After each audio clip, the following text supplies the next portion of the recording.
We're now going to talk about the economics of financial intermediation.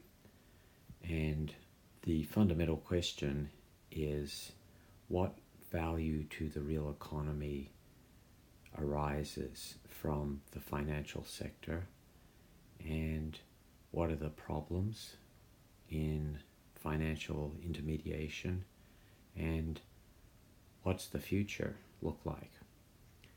So to begin, like the textbook discusses, we see a positive correlation between developed country status and the degree of sophistication and effectiveness of the financial sector. And there's a reason why those two things are correlated. A more developed financial intermediary sector supports higher GDP per capita. And the reason is that the sector creates real value for the real economy. And it does this in several ways. One way it does it is by allowing small savers, you and me, to pool our resources, which allows us to invest and earn a return with higher rates of return and more security. The financial sector also provides the service of safekeeping and accounting. We don't have to keep our money at home, and we are able to contract out the record keeping of our financial transactions to banks and other institutions. As for supplying liquidity by converting savings into a means of payment, what that means is that when depositors deposit money with a bank, the bank lends those deposits out, and in the course of lending the deposits out, the bank is not merely supporting investment, it also effectively creates a form of money. Now, we'll get to the mechanics of that later, but bank loans through checking and other deposits serve as a form of money. They're actually counted when measuring the money supply.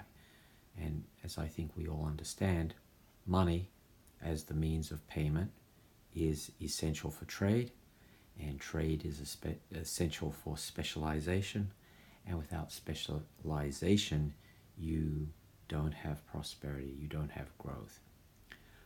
Another function of the financial sector and financial intermediation is to diversify risk. So we deposit money with a bank, the bank makes loans, but it makes the loans in such a way as to minimize risk through diversification. And that's a benefit to everybody who is a depositor with the bank. Another benefit of a financial intermediary is to reduce information costs. Banks and other intermediaries have the resources to collect information about potential borrowers that we as individuals would not have. We do not normally have the ability to research the credit rating and credit worthiness and banking history of a person requesting a business loan, let's say. But a bank has the resources to do that. Another benefit of financial intermediation is to allow international financial transactions.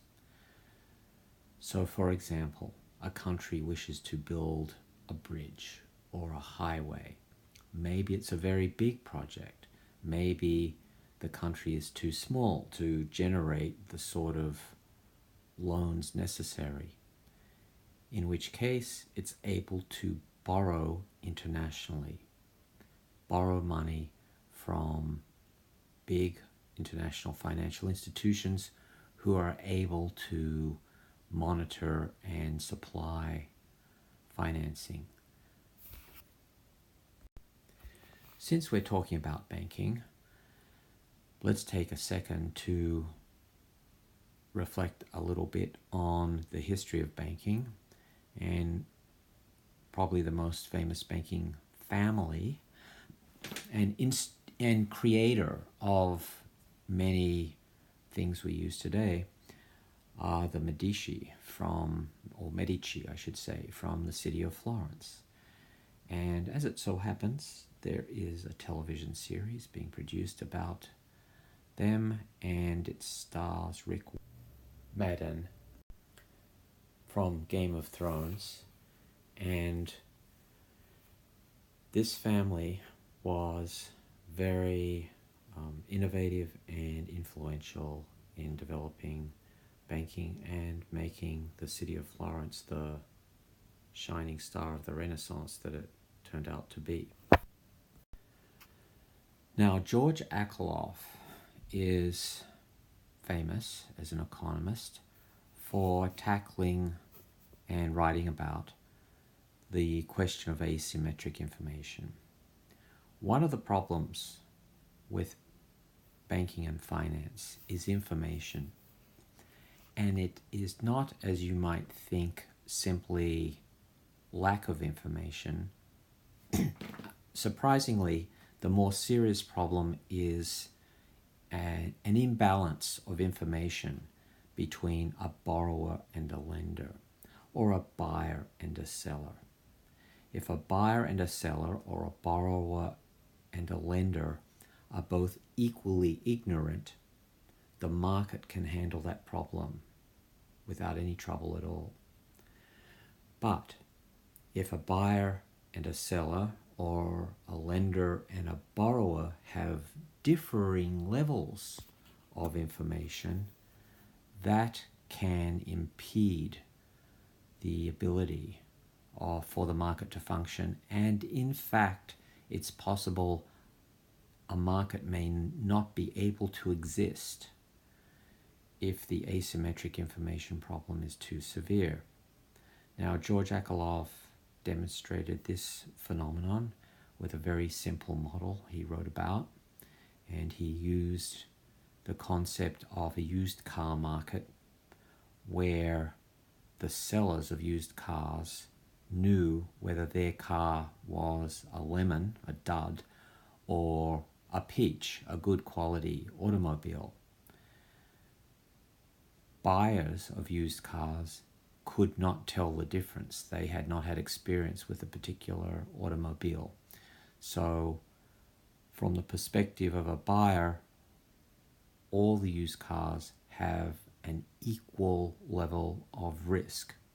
And George Akerlof, in his 13-page paper, generated a sort of collapse of a lending market that comes about because of the asymmetric information problem. What you see there on the screen, by the way, is a copy of his Economic Sciences Nobel Award talk. Everyone who gets one of those prizes at the big ceremony in December gives a sort of keynote address.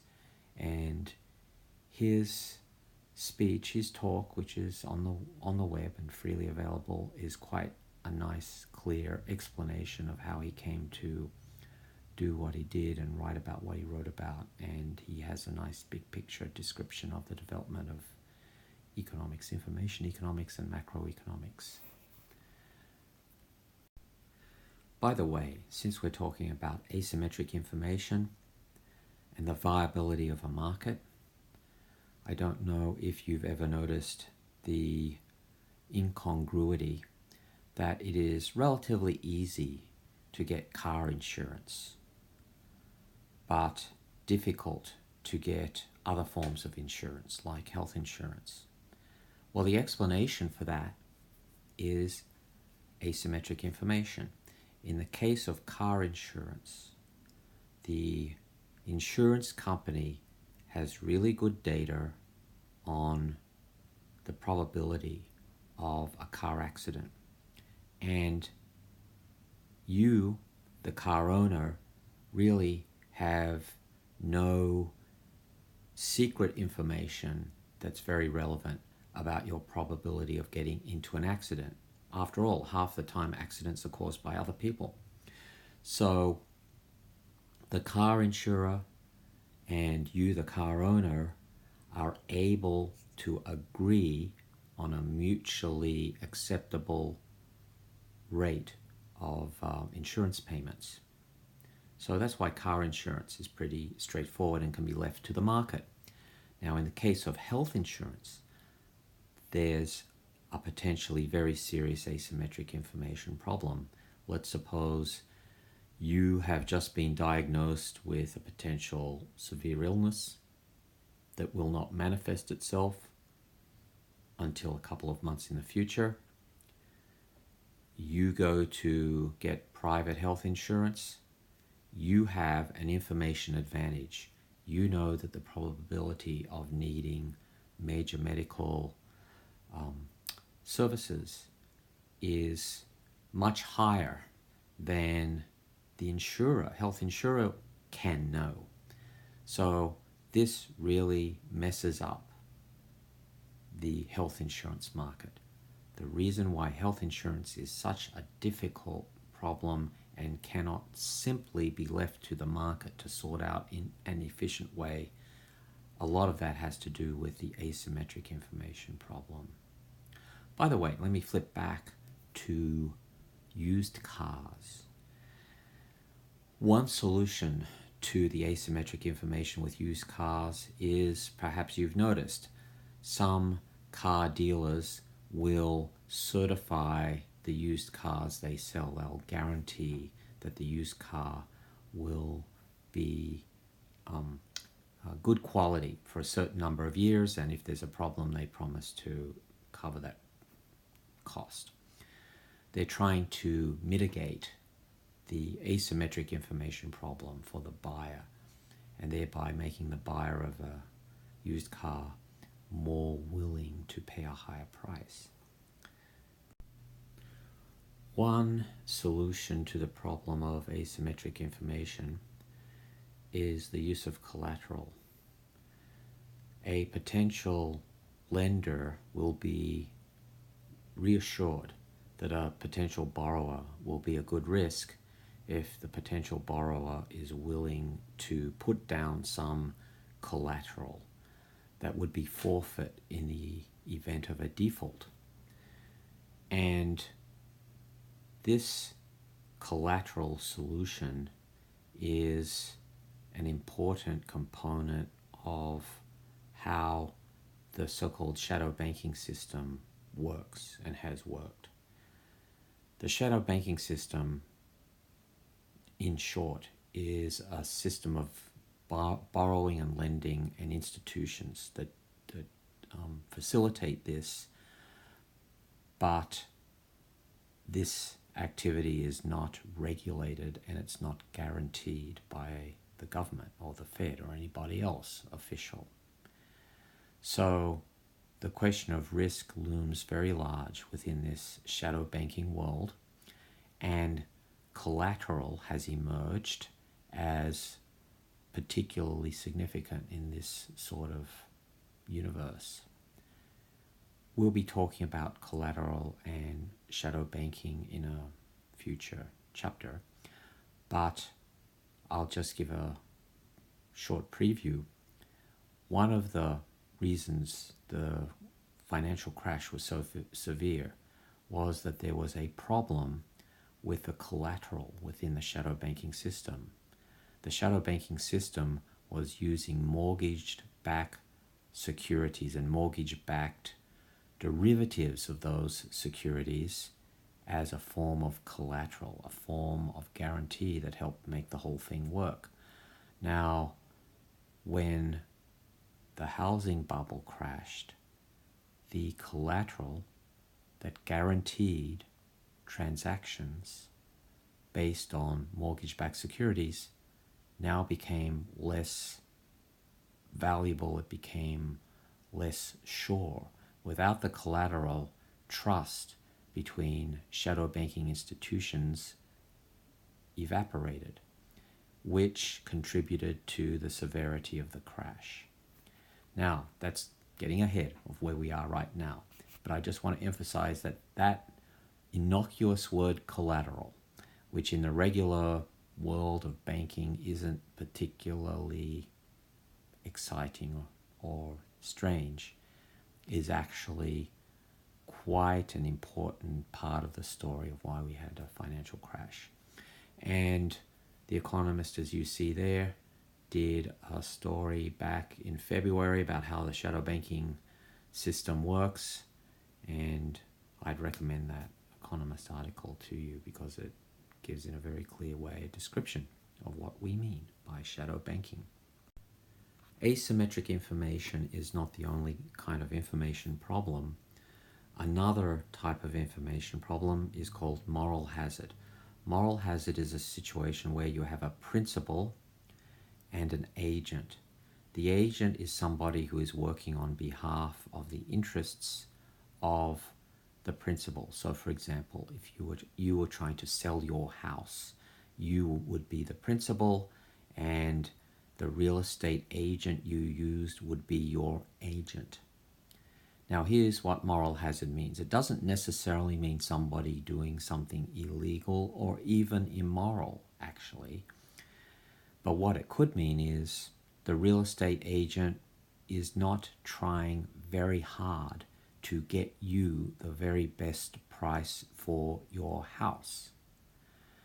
Now the reason this is a problem is because you, as the principal, don't necessarily have 100% information about what the agent is doing, whether the agent is trying very hard to maximize your price, or is the agent, in this case the real estate agent, simply trying to sell your house as quickly as possible, and if you get less money for your house than you could otherwise do, they don't care. They don't care. They're trying to sell as many houses as possible, and whether or not you make an extra $10,000 or $20,000 is not such a big deal to them.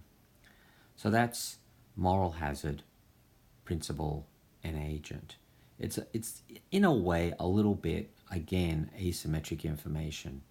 The agent knows how hard they are working, but the principal does not have perfect monitoring capability. This problem comes up in lots of contexts outside finance. In management, for example, if you are a manager or a supervisor or an owner, how do you monitor and ensure that your employees or subordinates are doing the best job they can for you? It's a problem. Now, another issue in banking and finance is screening. One of the ways financial institutions try to manage asymmetric information is to screen out bad borrowers, and they have a lot of techniques for doing that. They have a lot of data for doing that. They're trying their very best to assess correctly the risk level of people, and there are methods for doing that that's discussed in the textbook. I've already talked briefly about shadow banking. Shadow banking has asymmetric information problems to a much higher degree than the regular banking system. Finally, the textbook talks a little bit about the development of peer-to-peer lending in China. Now, peer-to-peer lending is a very interesting phenomenon because it uses new technology that has not always existed, and it's using that technology in a way to help solve the problem of asymmetric information. The downside, just like with shadow banking, is that this is totally unregulated and it's not guaranteed by the government. So it's high potential gain but also high potential risk. Now, the Chinese government and other governments are gradually trying to regulate this, but it is really a new frontier, and it's quite an interesting topic. It's beyond what we can really do in the course, but it's an area where there's a lot of potential profit to be made by whoever can figure out how to do it right. And here's a survey by the Association of Certified Chartered Accountants that's discussing and bringing up to date some of the background on peer-to-peer lending in China. And the reason the China case is being discussed so much is there's a lot of concern right now about the China economy, the financial side, and whether or not there's going to be another bubble. So peer-to-peer lending in China is getting attention. See you next lecture.